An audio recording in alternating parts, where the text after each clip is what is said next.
Unlike my last video, this video is not aimed towards specific fans of Life is Strange franchise. I wanted to make a video dedicated more towards, in general, single-player, story-driven game enjoyers and people that like watching Let's Plays of those games. I'm going to try my hardest to avoid spoilers, but that being said, um, it is evident that we are facing a dark future for where this franchise could possibly end up. When it comes to True Colors and Double Exposure, often or not, they are trying to they're manipulating the audience. That's what they're doing.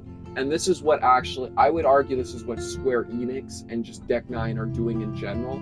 They are manipulating the fans of the original game into thinking that what they're getting is like your spiritual successor to the first game, while eliminating a crucial aspect of the first game and really realistically just dividing their it's really confusing because they're really dividing their fan base, but at the same time they're pulling like an Activision where they know people that are die-hard fans of the series will dish out cash no matter how much it is to pay for the Ultimate Edition, hell, to buy a freaking PS5 like I did, just to avoid spoilers because they know how loyal their fan base is. Now, if you keep that in mind and we think about Don't Nod is making an entirely different, is doing an entirely different thing. They are returning to form with what made the first Life is Strange great in the first place. And they are delivering an entirely new storyline. They're having a setting switch, so it's not just in one timeline. There's also another timeline that's back in the 90s, which really realistically thinking, the way the marketing is going in a lot, it reminds me a lot of they're definitely hooking on more towards a very specific age group I think to get interested into this game. For me, I am a sucker for 90s nostalgia. Even though I grew up in the 2000s, my parents kind of like got me into that stuff. And hearing there's one specific advertisement they have out right now that has this amazing amazing song that they wrote for the game that sounds like the band Garbage or even like the Distillers. And every time I hear that song, I just get overly hyped because at the end of the day, I know that Don't Nod is making a game for the fans, and they're not making a game to manipulate the fans like Deck Nine and Square Enix. Now, here's the thing. I don't think that Deck Nine themselves are behind their decision making. I think Square Enix has someone telling them what to do because apparently Double Exposure has already been greenlit a sequel. And the issue with this is that if you factor in, at least recently, the blow up of Life is Strange, for example, like I don't know why I always find myself in these situations where as soon as I get obsessed with something, everybody else gets obsessed with it at the same exact time, and it starts becoming more prevalent. Now it makes sense because as soon as like they announce, oh, Life is Strange Double Exposure, they have either the fans or random people telling, or maybe some streamers are even interested in playing Double Exposure, that they're playing all the old games and getting ready for that. Now, at this moment in time, it's all we really can do because Lost Records got pushed into the next year. But I will say this, please, for the love of God and the love of the franchise, buy Lost Records. Because at the end of the day, we have a big company versus a not so big company.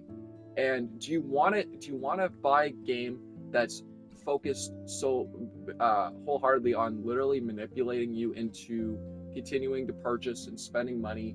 Basically, a game that's literally tugging on your emotions towards this already established character that was had lore and stuff to write this whole new story and probably take aspects and maybe even they if they're willing to kill that one vital aspect of the first game, who knows what they will continue to do regarding the lore from the first game or even before the storm. I genuinely think that what they're doing is going to be a very controversial decision within the fan base, and just split between Deck 9 and Don't Nod, that Don't Nod will have more people willing to support Lost Records over Double Exposure, but really at this moment in time, all we can do is, if you're short on money, save for Lost Records, and if you're not short on money, I'm not going to tell you what to do. You can either buy Double Exposure. I bought Double Exposure. I bought a fucking PS5 just to play Double Exposure and buy the Ultimate Edition. And before anybody says anything, is because I wanted to make a video talking about what I love about this series and what I don't like about this series, and that was just the only way to do it. I just couldn't do it and wait so long not going on my phone to avoid spoilers and all that. It's just like, nah, buy it, get it over with. Now, that being said, if I wasn't doing that, would I have still bought the game and bought a PS5 and bought the Ultimate Edition? Probably not. I don't I don't support what Square Enix or Deck 9 is doing at all. I think that it's a really stupid cash grab for them to charge so much and only really just get outfits. I do kind of want to buy the vinyl though, but that's neither here or there. I'm very worried about the future for this specific style of game. And I'm not going to say the franchise in general, because Life is Strange could be driven into the ground by Deck 9 and Square Enix, but the actual magic of what made the first two games great is coming from Lost Records. Like, you saw how quick they were to pop that pre-order and Ultimate Edition, and even articles were commenting that was like, this is a perfect example of why the gaming industry sucks, because they're milking their fans. They're literally irritating their fans. Realistically, at the end of the day, we have to consider a big thing.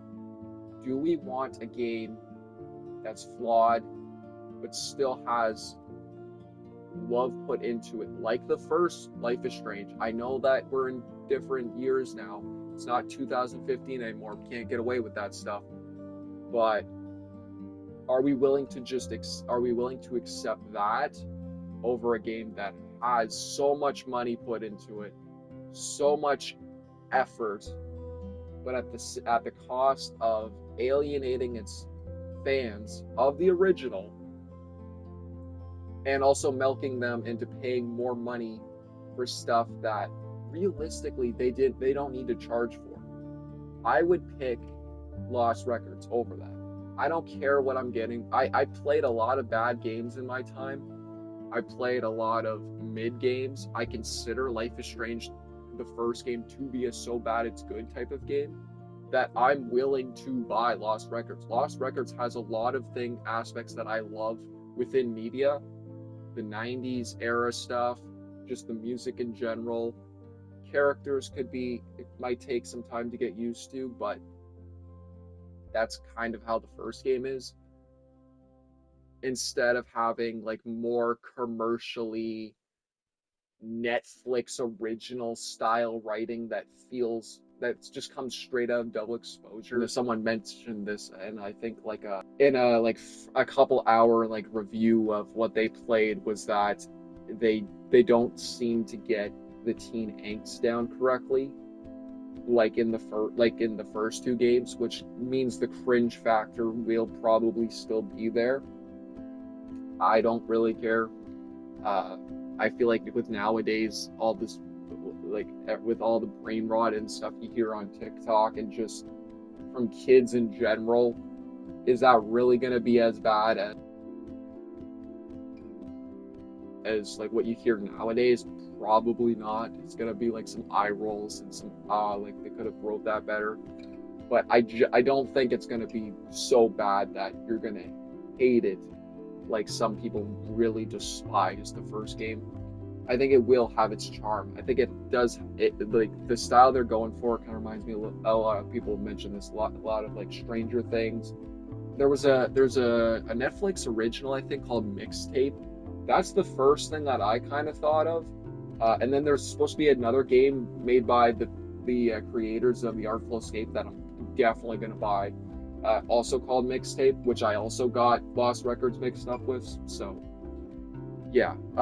That being said, I do think that the overall writing from Dope Nod is important within the gaming climate because it is one of the last few exceptions, or just I guess you could say I don't know if they're considered an indie studio, but they're definitely a studio that put their fans before profit, which is typical because most gaming companies do put profit before their fans. But that being said, like if you want a good studio behind a franchise that you love, or just style of writing you love to create something new but also familiar, I highly recommend you support Lost Records.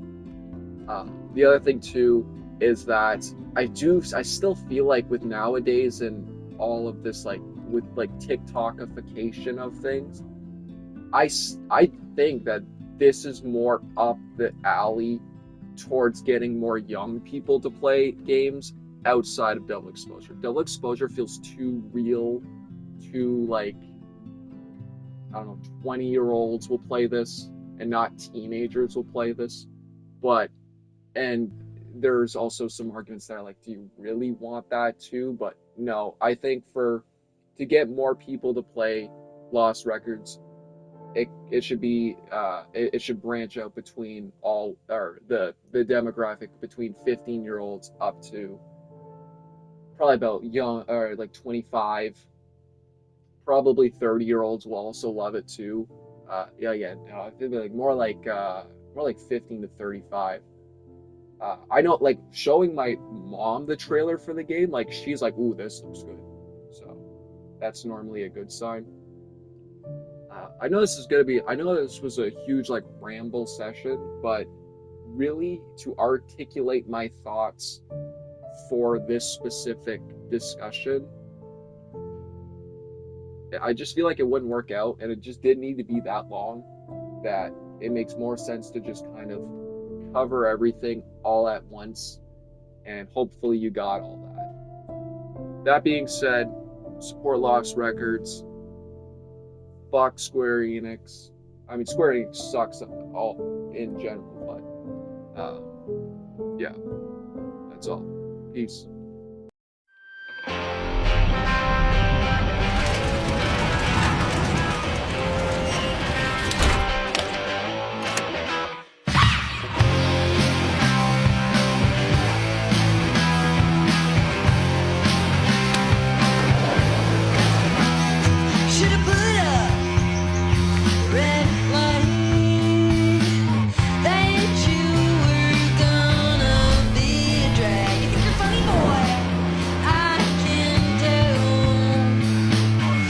Who's like